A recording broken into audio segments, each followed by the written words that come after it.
Hi, I'm Hal Roberts. This is Bridge City News. Here's some of the top stories we've been following. The extreme cold weather has created a serious safety concern for our most vulnerable. We look at how you can help the homeless in our city. The Alberta Motor Association has tips for drivers to stay safe on the roads during the cold winter months. And even though the federal government has been spending billions during the pandemic, it is sustainable. That's according to one associate professor of economics at the University of Calgary. Your nation, your province, your southern Alberta. From the heart of Lethbridge, it's Bridge City News with Hal Roberts. Thanks so much for joining us. Albertans are still dealing with extreme cold temperatures. Many areas are experiencing -40 or below with the wind chill. The Alberta Motor Association says that when temperatures drop to this extreme, they rescue a stranded driver every 40 seconds. As Micah Quinn reports, the volume of calls has actually been manageable in Lethbridge, and the AMA is offering tips for drivers to stay safe when heading out on the road. If you're planning on driving during this winter cold snap, sometimes the best advice is to stay home if you can, but that's just not possible for most people. So the AMA is offering tips to prepare yourself if you do make the trek outside.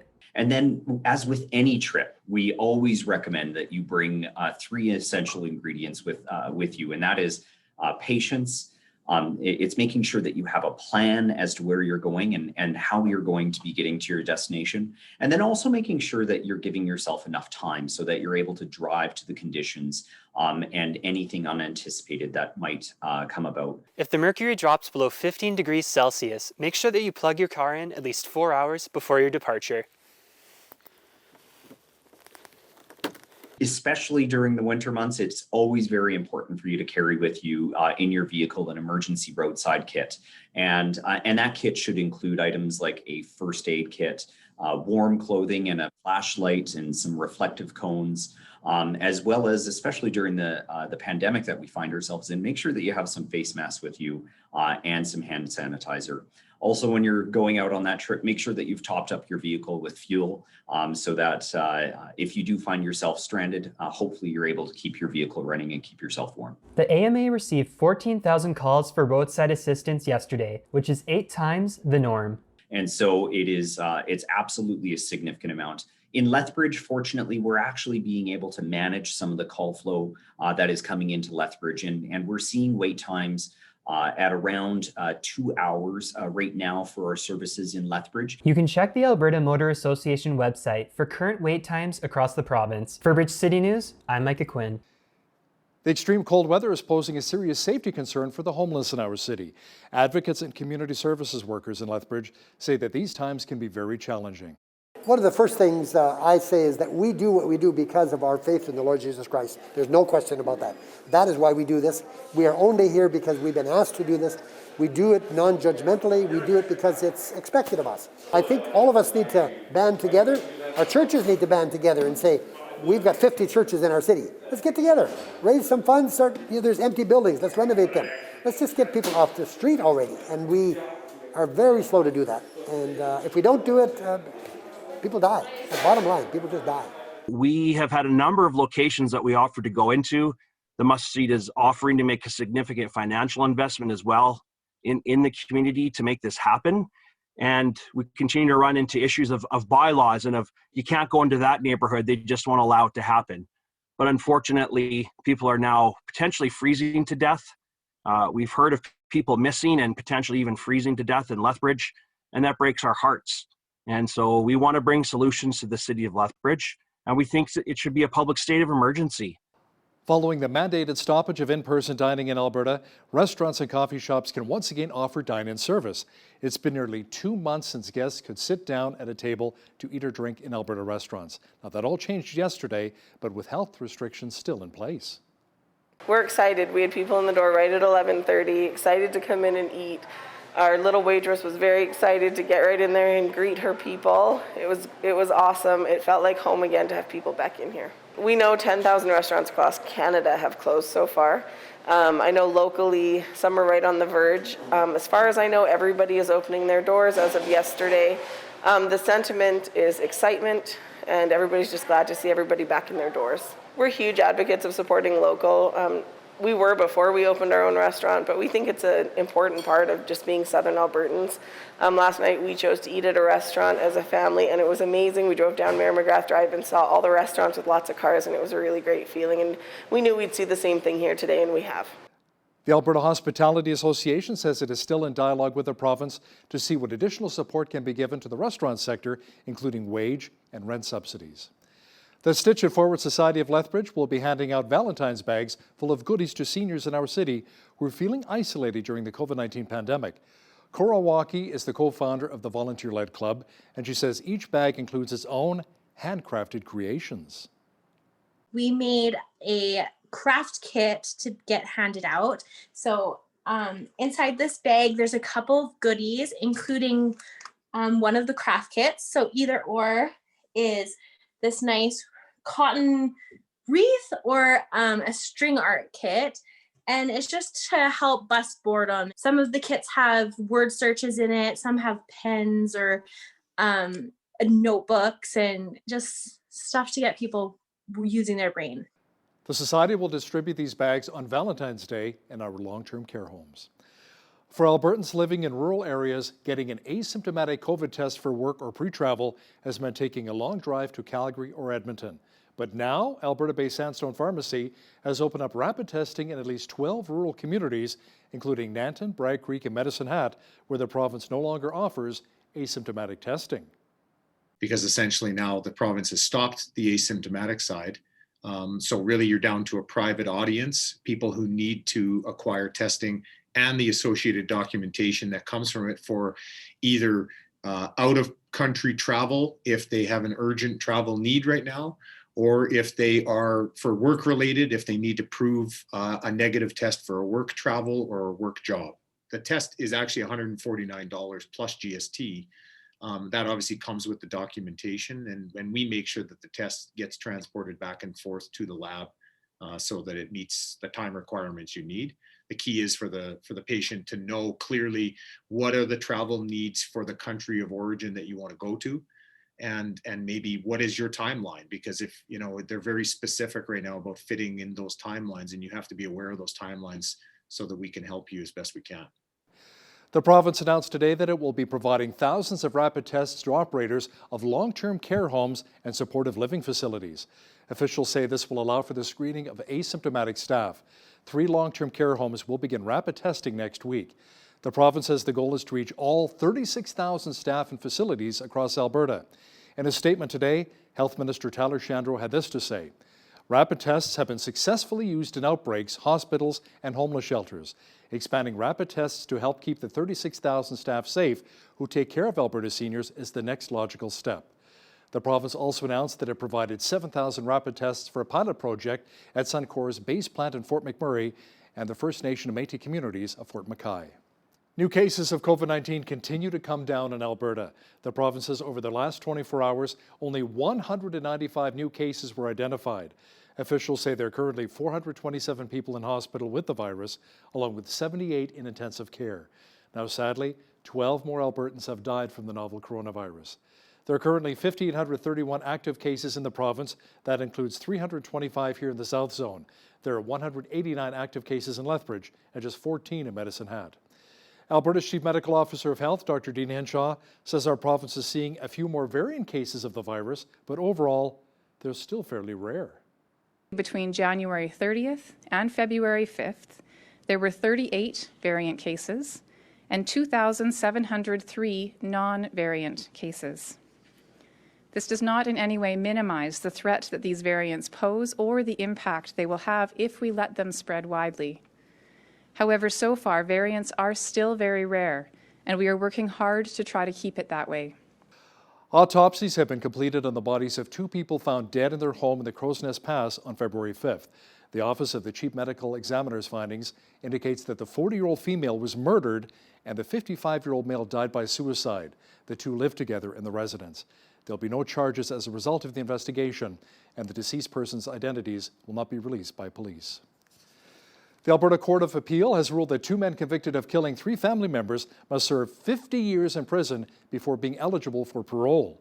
The court ruled that the trial judge erred in sentencing Jason Klaus and Joshua Frank to life with no parole for 25 years after they were convicted of 3 counts of first-degree murder.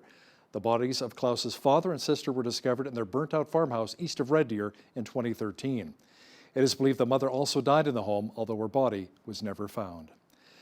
Alberta's highest court has upheld the sentence of life with no chance of parole for 75 years in the killing of a Calgary couple and their grandson. Douglas Garland had appealed the sentence after a jury found him guilty of first-degree murder in the deaths of Alvin and Kathy Lickness, along with 5-year-old Nathan O'Brien. Garland's lawyers argued the sentence was vengeful and harsh since he would be 129 years old before being eligible for parole. The Court of Appeal ruled that the sentence is not harsh and fits the seriousness of the offenses. February is Black History Month. Hogan's Alley in Vancouver, BC was a cultural hub for the Black community for many years before the city demolished part of it and erected viaducts under the banner of urban renewal. The Hogan's Alley Society wants a long-term lease to build a new cultural center honoring its past. We're standing here at the corner of Union and Main. This was the heart of the Hogan's Alley community back in the day. We're talking about 1900 all the way to 72. When the bulldozers came to build this viaduct. So at that time, the community lost its core and everybody dispersed. And we lost a major part of this city. I can only imagine if they hadn't destroyed it, what it would be today. This was the only Black community the city of Vancouver has ever had. We know this from the church registry, where it says that more than 800 members were registered there. So you can imagine this was really a happening place. It was a place where people came to eat good food, soul food, and listen to jazz and party. This restaurant right here, Vice Chicken and Steakhouse, was in business for more than 30 years. These viaducts constitute the monuments of our displacement. All major North American cities went through this urban renewal policy where municipalities targeted inner city Black communities and Chinatowns. Right in Vancouver, they did both. For here in Vancouver anyways, it was an improvement in terms of transportation because it linked downtown to the suburbs. But for the residents of this community, it wasn't an improvement at all. It was a total catastrophe. Imagine the people who lived here, friends and families, all that went up in smoke, and we lost our core. And it was devastating. We want land tenure so that we can actually build the community again. We want to bring back the people. Black History Month is the shortest month of the year, and we have to cram everything in 28 days. But if we had this cultural center, we'll do it 24/7, 12 months out of a year.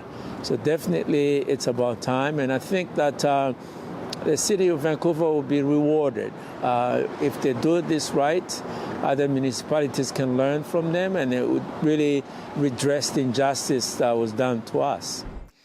Meanwhile, in Saskatchewan, Premier Scott Moe has revealed more details of his province's second phase of COVID-19 vaccinations. Moe says it will be segmented by age, with some small allowances for priority groups. The Saskatchewan Health Authority still needs to get through the first phase of vaccinations, and Moe said with about 380,000 doses to be administered in phase 1, the province is only at about 10% done. The second phase was tentatively set to begin in April. We put our initial supply of the vaccine into people's arms faster than any other province in Canada. And the goal that we have is to vaccinate everyone in Saskatchewan who wants a shot as quickly as possible. And the federal government is saying that that should occur by the end of September.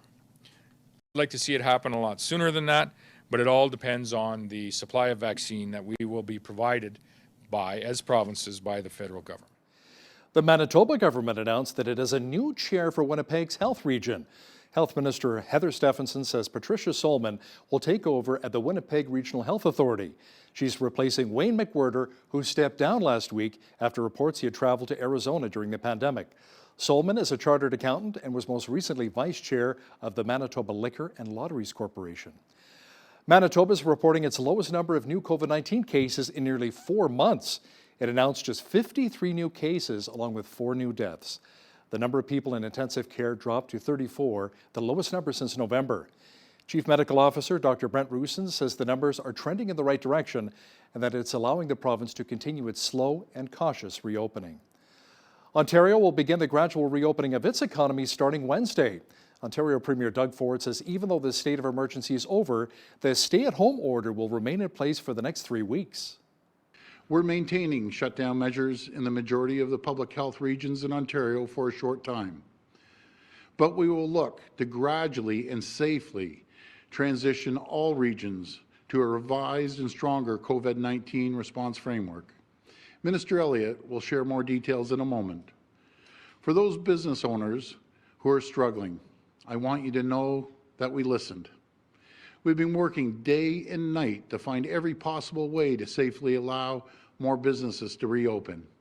And now we're taking decisive action.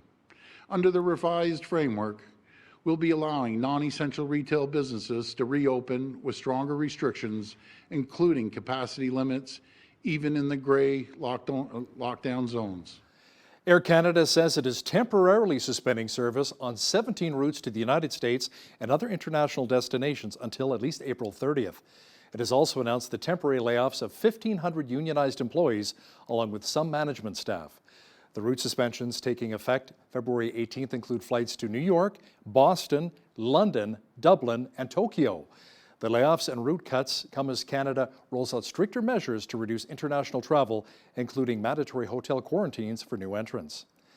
Police say multiple people were injured and one person was arrested by police following a shooting early Tuesday at a health clinic in Buffalo, Minnesota. The shooting occurred at the Alena Health Clinic, which is located around 60 kilometers northwest of Minneapolis. The state's governor says improvised explosive devices were involved in the incident. One suspect, who appeared to be acting alone, was taken into custody. We've all heard and seen Amber Alerts when our children go missing. Many times we feel helpless in that situation. Not for a couple of city workers in Louisiana, however. 2 sanitation employees on their trash route helped lead police to a missing 10-year-old girl who was last seen getting into a car of a registered sex offender. I got the Amber Alert roughly around 1:30 this morning. You know, it had a description of the car, the suspect, and the little girl.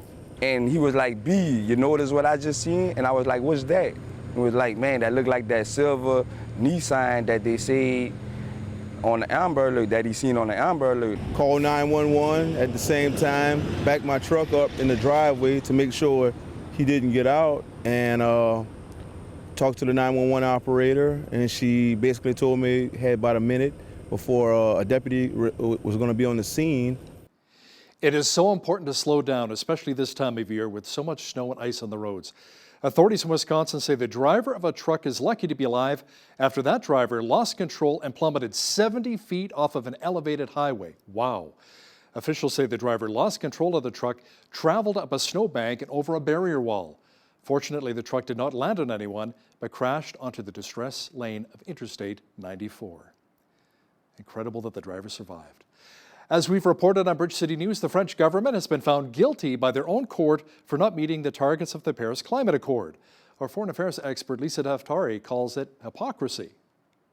Well, a country that has flouted this, and they have, really worn this on their sleeve to say we are such proponents of this. It's like the people who eat the salad at the restaurant but then go shove cake in their faces when they get home. They're just fake. They're just fake. And, I'm glad that there is a headline for this. I'm glad that we were able to highlight this at the Foreign Desk. But, hypocrisy is just too rampant these days.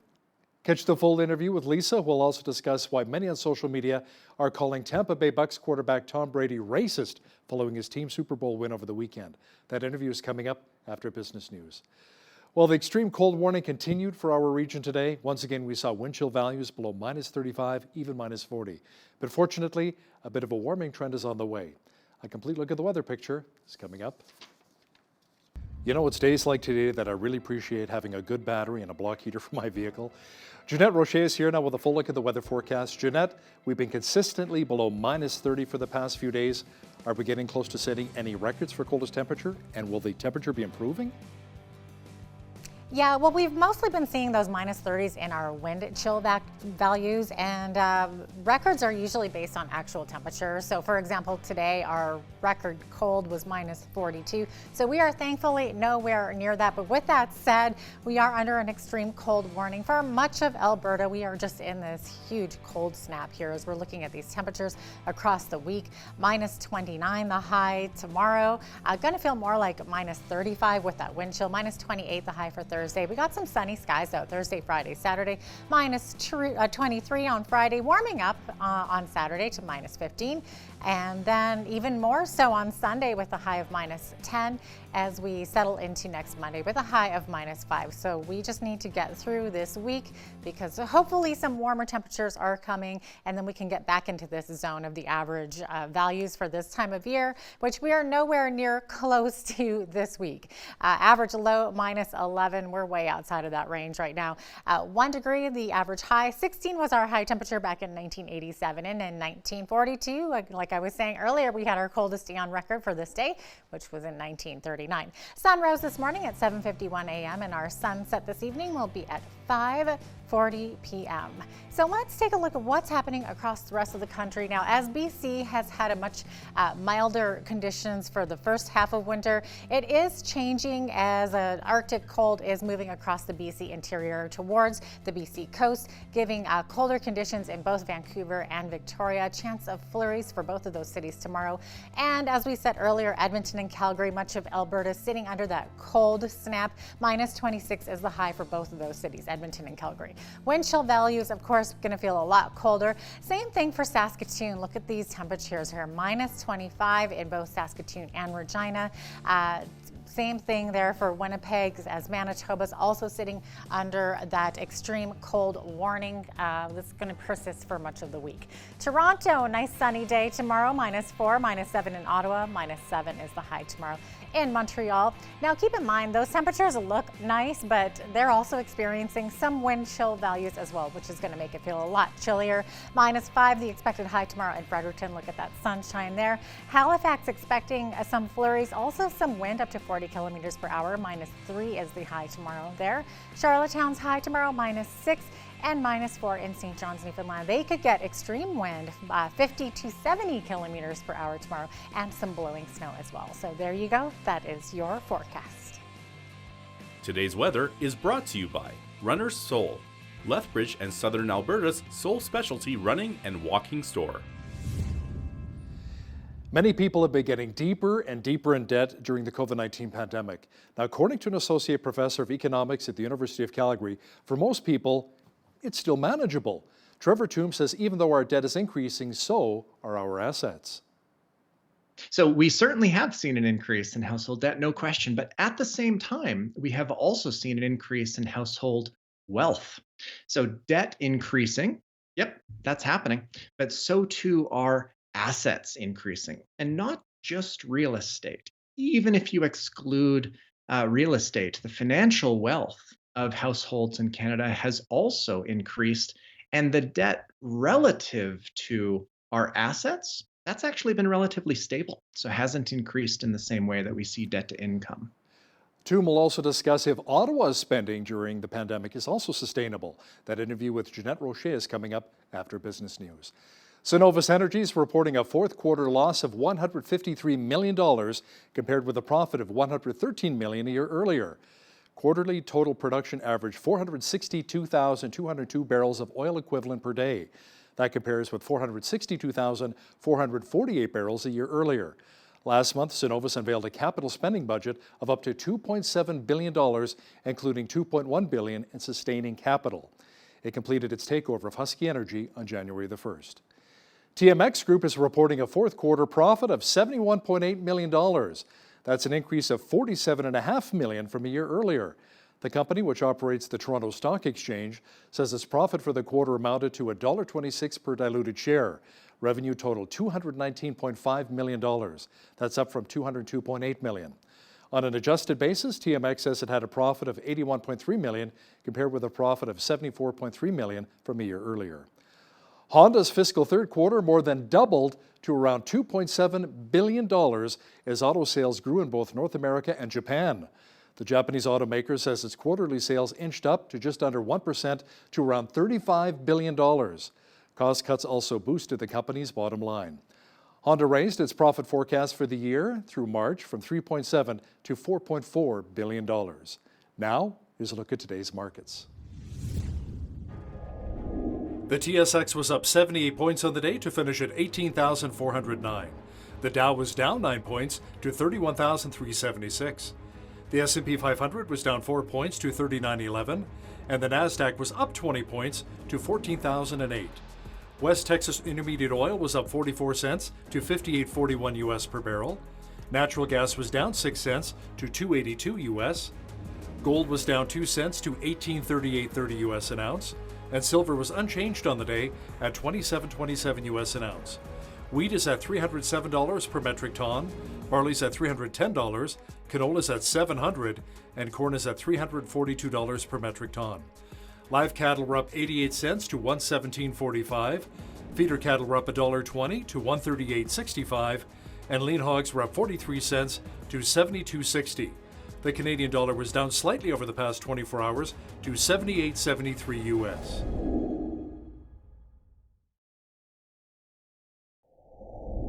Recapping one of our top stories this hour, Alberta's highest court has upheld the sentence of life with no chance of parole for 75 years in the killing of a Calgary couple and their grandson.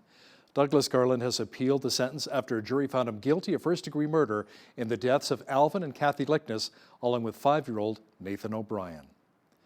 The Trudeau Liberals have been spending a lot of taxpayers' dollars since the start of the pandemic. Is this kind of spending sustainable? An associate economics professor from the University of Calgary gives us his thoughts next.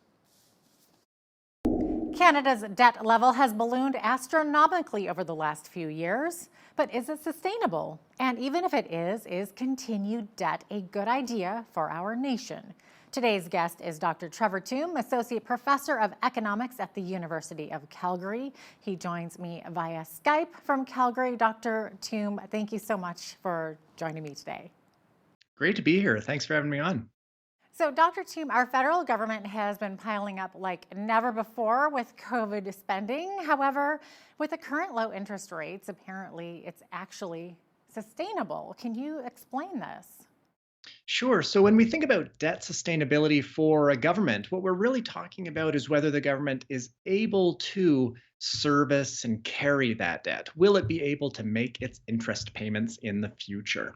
So the rate of interest that investors lending government money are charging, that matters. But it's not the only thing that matters. We also need to worry about the government's ability to raise revenue. So economic growth rates matter as well. So in the future, going forward, it does look like the federal debt today, even though it's risen very high, is sustainable because of a combination of low rates, hopefully future economic growth, which raises federal revenues.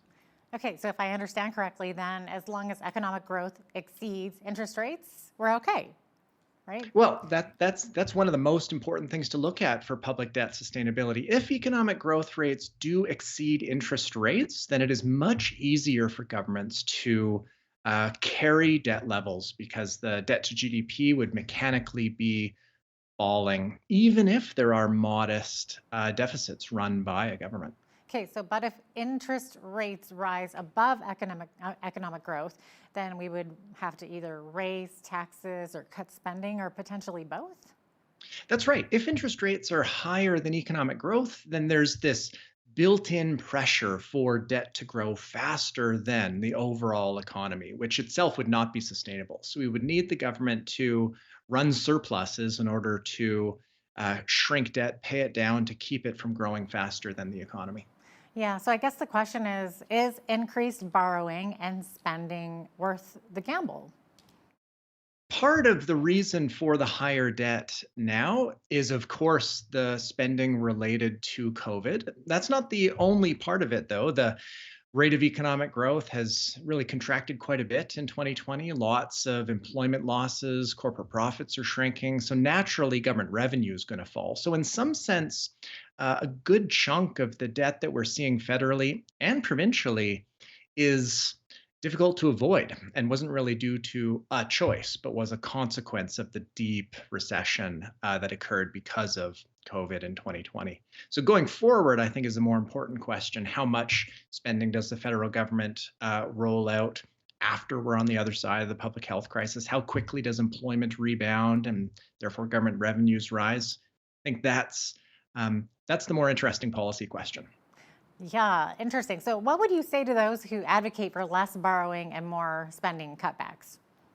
Well, it's an important debate to be had for sure. And there are two sides of a budget. So if we want to think about getting the federal finances back in order in the coming years, gradually, we can think about the revenue side of the budget, tax changes, or we can think about the spending side, either growing spending more slowly or cutting back in certain areas. I think the level of spending that we're seeing right now is largely in the form of temporary income support programs. So that should absolutely be cut back as we get to the other side of the public health crisis. And I think the question is not whether we will, but how quickly and how much those cutbacks will occur.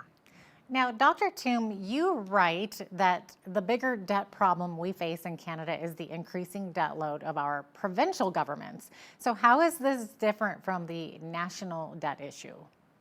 Great question. And we certainly look at the federal debt in 2020 rising so much as it did. We look at that with a great deal of concern. But the federal government going forward, most of its revenue comes from income taxes and the GST. And so it is going to keep pace with economic growth. And it's not the order of government in Canada that pays for things like healthcare, education, and so on. Most of that is by provinces.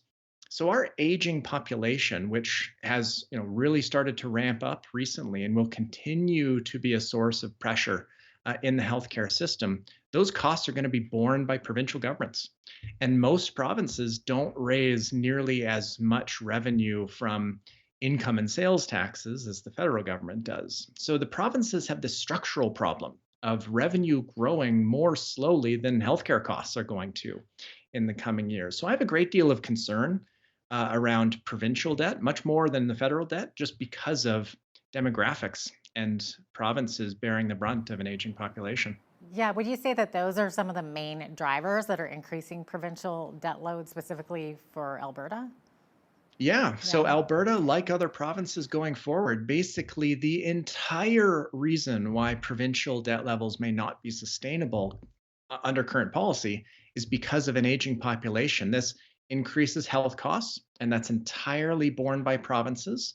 But it also shrinks the rate of economic growth. As people retire, they're not working anymore. And so there's fewer people participating in the labor force. And so that creates pressure too. But yeah, aging and the effect of that on provinces, that's a huge deal that we haven't yet come to grips with. So what options do the provinces have then to rein in the debt and still keep the necessary bills paid? So lots of options, and these are going to vary across provinces.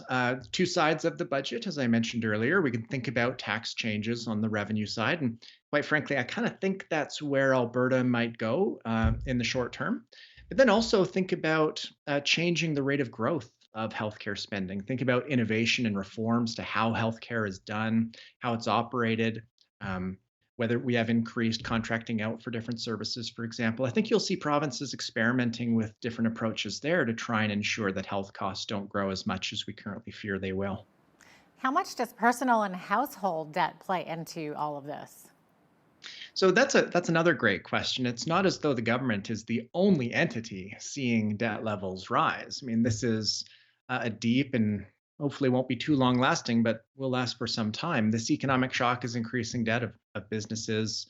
Household debt hasn't risen as much because of the government income transfer programs being so large and have actually been larger than the income losses that most households have experienced through 2020.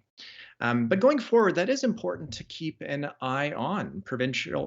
Canadian household debt levels are larger relative to income compared to, say, the United States. But at the same time, we also have a lot of assets,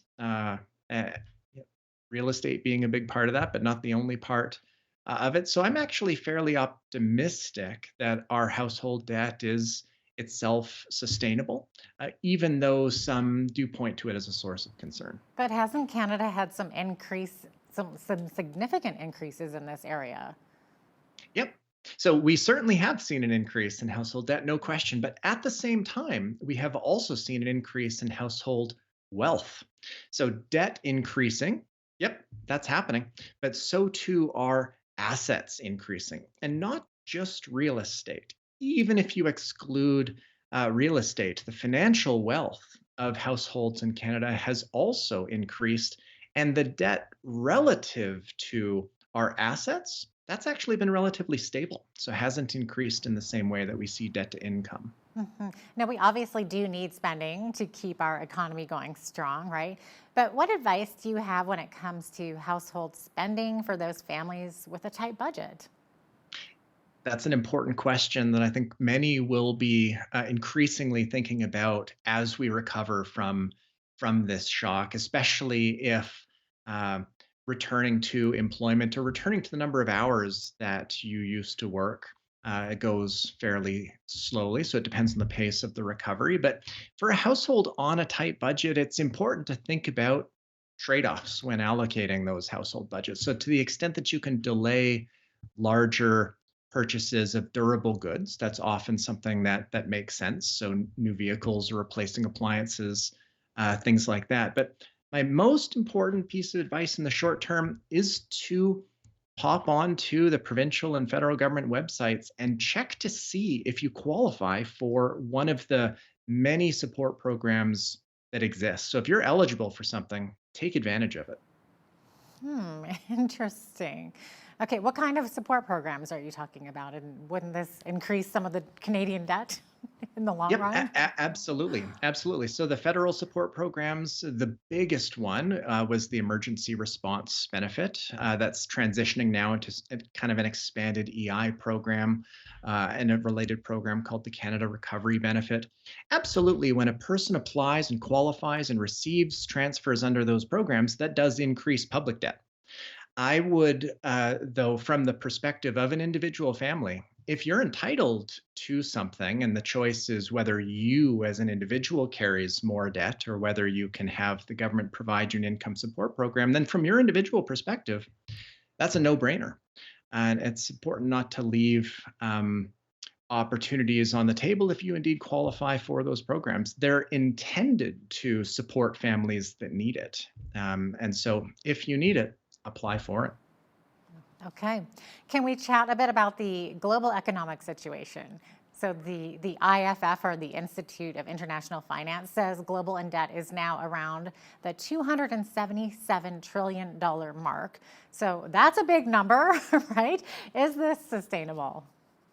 So that is absolutely a big number. It includes all sources of debt, not just public debt. It does also need to be compared to the other side of the balance sheet. So debt is one thing, but assets are another. And Credit Suisse estimates that global assets are a little bit over $600 trillion. So global wealth is positive. We have more assets than we have in debt. And so it's important to keep both sides of the equation in mind. And whether debt is sustainable depends on who's carrying it. Some government debt is sustainable. Some governments are facing a more difficult situation. We saw that following the financial crisis, where Greece found itself in a very difficult situation. I think we may see certain countries find themselves in a really difficult spot. Canada's lucky in that we're not facing that in the short term, but we shouldn't just look at 277 trillion in debt and panic. It does need to be compared to the wealth that we have and the assets that we own and the income that we generate. Okay, but isn't the world economy operating at a deficit? You're saying it's not? So the world economy as a whole, we shouldn't think of it operating at a deficit. Governments operate sometimes in a deficit situation, and they borrow from the private sector who is saving. Right? So one person's borrowing is another person's saving. And the only question is whether that arrangement is sustainable. Will the borrower be able to make the interest payments on the debt? And if so, then that's sustainable. So do you think a global crash would ever happen? So I don't think that well, keep in mind, we have gone through, as a globe, a very large negative shock and a huge contraction in 2020. We're almost surely going to be recovering from that over the next couple of years. And certain countries may see more difficult challenges for sure than others, just like we saw following the financial crisis. But global economic growth will return as vaccination rates get to levels that will get the pandemic under control. Interesting. Dr. Thiem, I love your optimism for the it's hopefully it's not refreshing. misplaced. It's refreshing these days, particularly. Thanks so much for your expertise today, Dr. Thiem. We really appreciate having you on. My pleasure. Thanks for having me. A retired U.S. Army Reserve Lieutenant Colonel says there could be a resurgence of terrorist regimes like ISIS now that Joe Biden is president of the United States. To talk about this in more detail is our political reporter and our foreign affairs expert, Lisa Daftari, joining me once again from Los Angeles. Lisa, Tony Schaefer says there could be more conflicts in the Middle East as well, with Biden in and Trump out. Why is that? Yeah, he really outlines 3 places in the world, which I'm sure many people can guess where those places are, where Biden will have a challenge. I don't know if the Biden administration would consider it a challenge, given that their approach to foreign policy is very different from the Trump administration.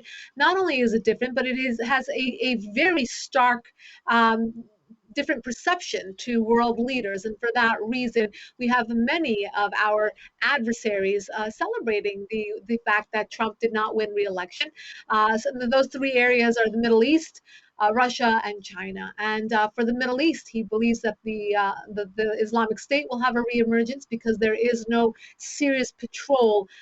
There's no world leader like the United States, the way that the Trump administration was extremely forceful against terrorism, against. So the fear is gone, I guess, right? A lot of the fear. Exactly, the fear, the respect, the leadership, all the words that the Donald Trump administration represented. And a very large departure from that would be the Biden administration that is so far looking as though they're doing a bit of an apology tour, similar to what we saw in the Obama administration. Now, the Kurds are warning of growing capabilities of ISIS in Iraq, Lisa. Baghdad and the Kurdistan regional government have yet to come to an effective joint mechanism on how to govern disputed areas.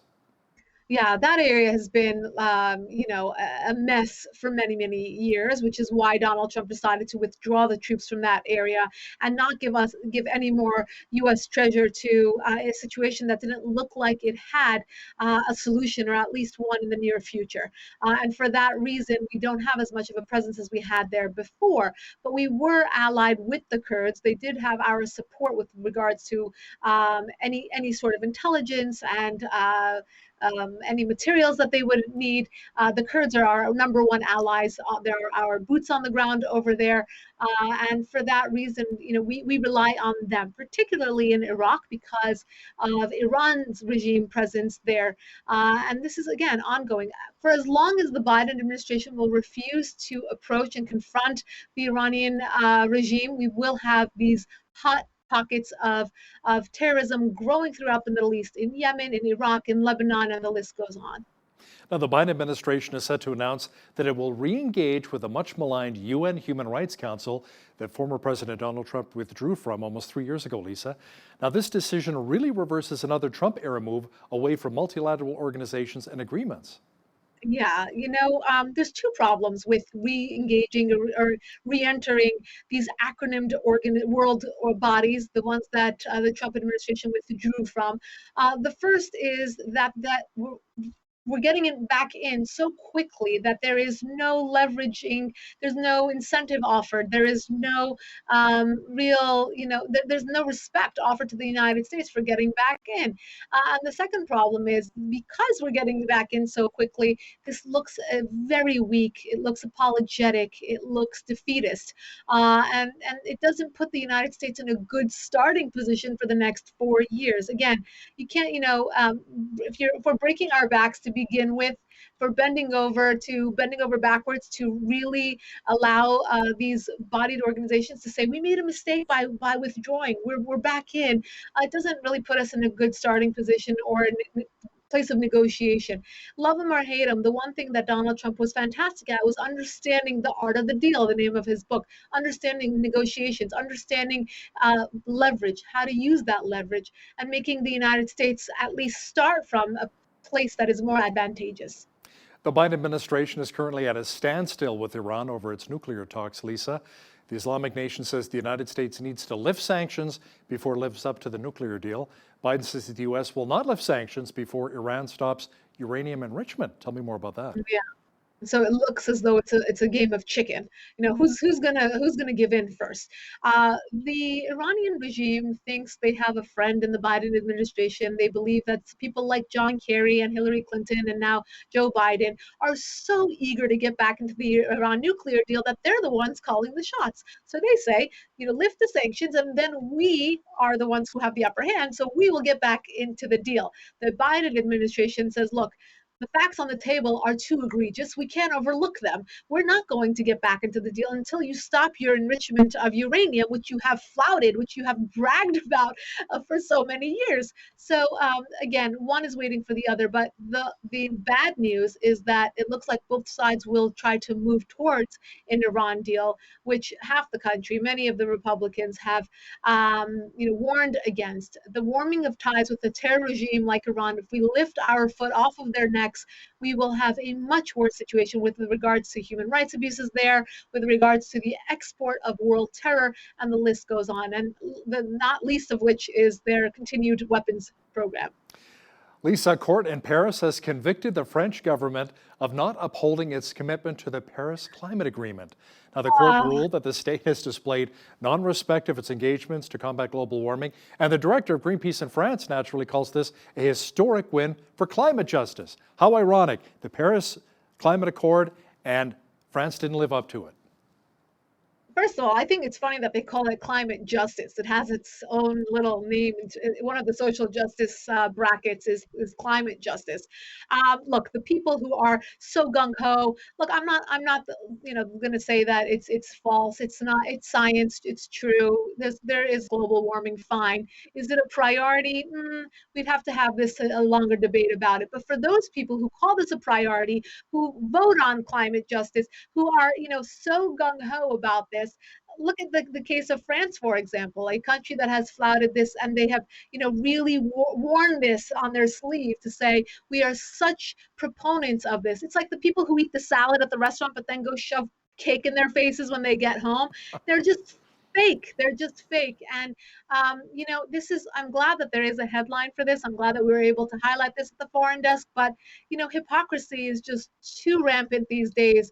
And if we could all agree on where things belong in the hierarchy of importance, first of which getting rid of this pandemic and getting people back to health, then we'd be in a better world. We'd be in a better situation to tackle these challenges of our time.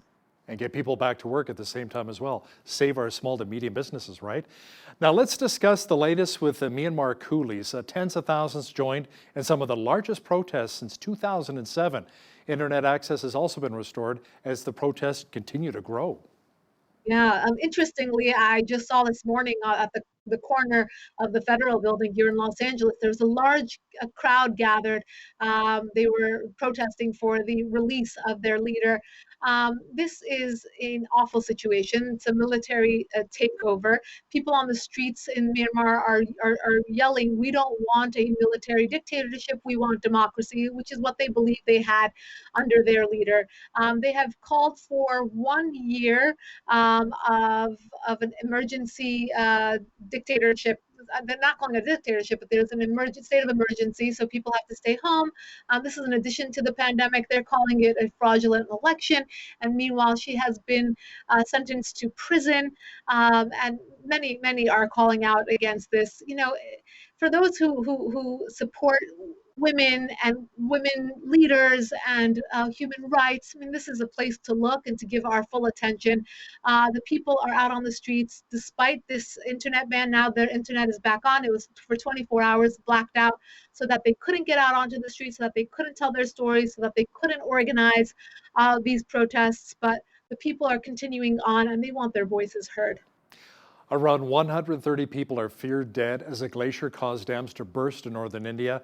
Now, a frantic recovery mission is underway to recover scores of bodies that were washed away when an avalanche of water, mud, and rocks swept down a narrow gorge in the Chamoli district, Lisa. Yes, this is awful. I think that the death toll is now up to 140 and dozens more are still missing. Awful. I mean, that country has not had a fair shake of things this year, or last year, I should say. This is yet another horrific natural disaster for India, and we wish them well in their recovery. And for those families who lost their loved ones, it's devastating to see this natural disaster sweep away such a large area and to affect so many innocent people that were nearby.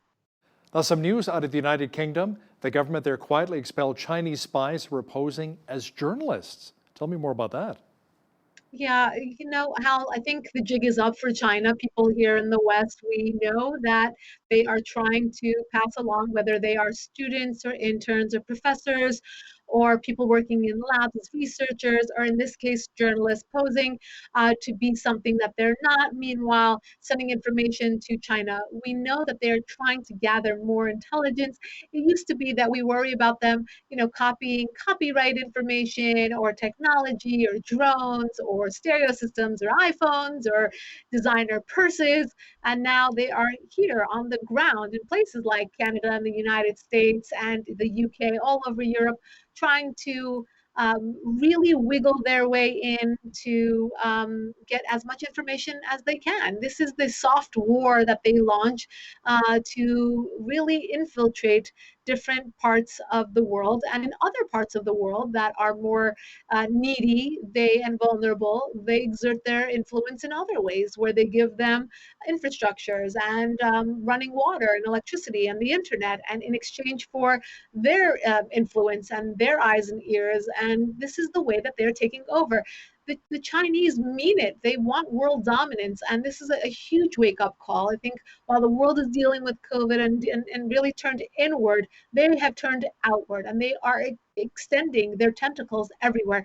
This case in the UK, it's not an isolated case. I think there will be many, many more cases like this. I know in the United States, we're picking up on interns in Washington, D.C. for congressional members and others. And I know that we're going to find many more copycat cases like this across the board.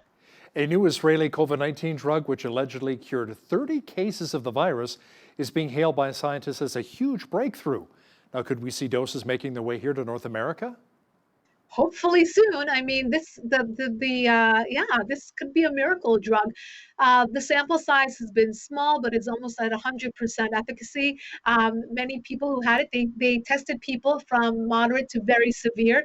Most 29 left the hospital 3 to 5 days after getting this medication, and the rest was a few days after that. So this is a protein that is used for treatment. This same doctor in this research lab in Tel Aviv, Israel, is the same one who came up with the breathalyzer that was another type of treatment for something else. And he is extremely well known, extremely smart, and hopefully, if this is as promising as it sounds it could be, hopefully it could be used around the world very soon, so that the death toll can be curbed. We can flatten the curve and be done with this. Lisa, let's talk about the Super Bowl for just a moment here. Tom Brady and the Bucs beating Kansas City Chiefs 31-9. Pretty exciting game, especially if you're a Tom Brady fan.